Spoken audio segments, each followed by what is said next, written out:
Good morning. Gloria Liebecker here from Healing You Sanctuary. Life's buzzing this morning. You can hear the train. Folks are on a journey.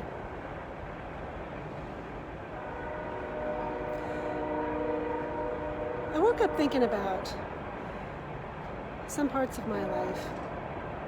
And I'm wondering, do you have a problem trusting people? If so, what do you have when you have no trust? Well, for me, when I have no trust, then I'm pretty disconnected, at least from community, from life.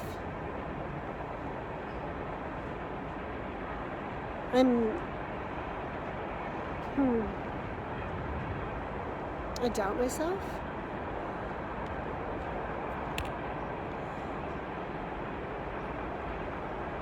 Those are the kinds of things that can happen for us to actually have. That's how it is for us in our life.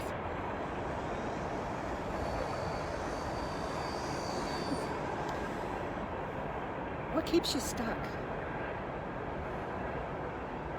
I'm imagining it's reactivity, and that can take many forms.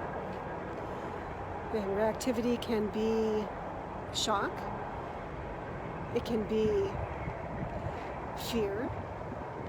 Or maybe it's reactivity with anger and rage. It can also be doubt, just self-doubt, just hits you hard.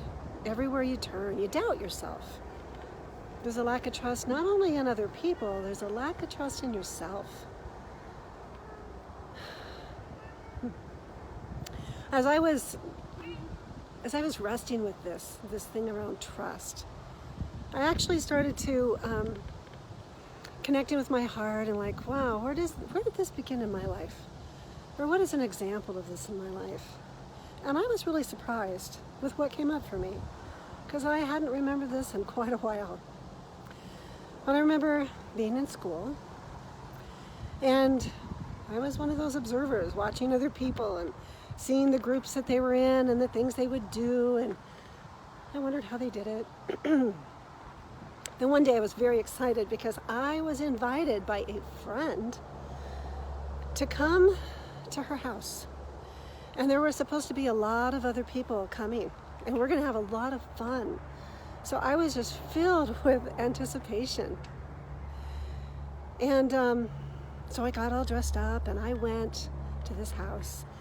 And when I got there, have you ever stepped into a place and you could just feel something's off? Well, that is a real visceral experience that I had then. It felt kind of eerie. It's like, and I noticed it was really quiet. And I asked this friend who greeted me at the door, I said, well, where is everybody else? And then I was just thunderstruck. She went off on this tirade around how that there wasn't going to be anyone else. That she only invited me over to make sure that I knew that nobody liked me, that I didn't belong, and that I had no business showing up places.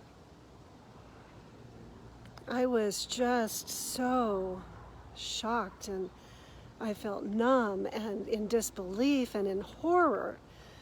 I'm like, this was like my worst nightmare. I mean, I couldn't even have come up with this in my worst nightmare at that time.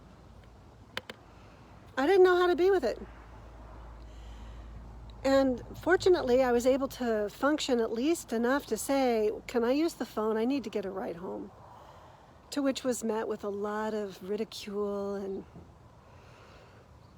a lot of projected messages of me being so worthless and less than. And I was able to figure out who to call because my folks were at home. I needed to find a ride. I thought I was coming to spend the night and have a really fun party, and that evidently wasn't going to happen. So I called a trusted neighbor, someone that I'd babysat for years, and she was very kind and came to get me. And as I went to go out the door, it was like the last straw. As I stepped out the door, this supposed friend literally kicked me in the you-know-what. I was so incensed. I whirled around to tell her. I finally was like activated into doing something. And she slammed the door in my face. And then I was just horrified that maybe this friend, this neighbor that had come to pick me up had witnessed this. I was just writhing in such unfathomable pain and shame. It was excruciating. So when I got in the car, I just kind of crumbled. I went into that shame collapse, and I didn't talk. I didn't tell anybody what happened. It was too shameful. As a matter of fact, this is the first time I've actually told this story. The next day going to school, I tell you, it might have been worse than the experience itself. I think everybody in the school had heard about this, that had happened. And I saw whispers, and I saw sneaking glances and giggles all pointed in my direction. And I was, again, mortified. What's a girl to do in this situation? Well, I gotta say, I was pretty resourceful. What I did was I did what a lot of people do. I just packed down those feelings. I just buried them deep. I put my head up high and my back straight, and I did not look at anyone's eyes. And I went on my day, and I went to my classes. And that was the way I lived my life for quite a while. And I survived. And yet I was alone. So, what's possible when you can resolve an imprint of that magnitude, especially in community? So rather than the mindset of I don't belong, I don't matter, nobody likes me, everybody hates me, guess I'll go eat worms. Rather than I'm an outcast, I'm a failure, I don't fit in, I'm just a misfit. Rather than running those tapes in the background of my mind, how about I run some like this, like, my community is kind and loving. I am welcomed by life and by others in my life. I am known and I am welcomed and I matter. My voice matters in this world.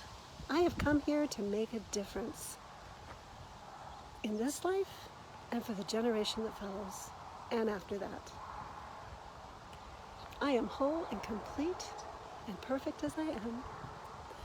And all of my life experiences inform my next steps as I live in alignment with my sacred values. Yeah, that's what's possible. So, what's your reason for not trusting other people?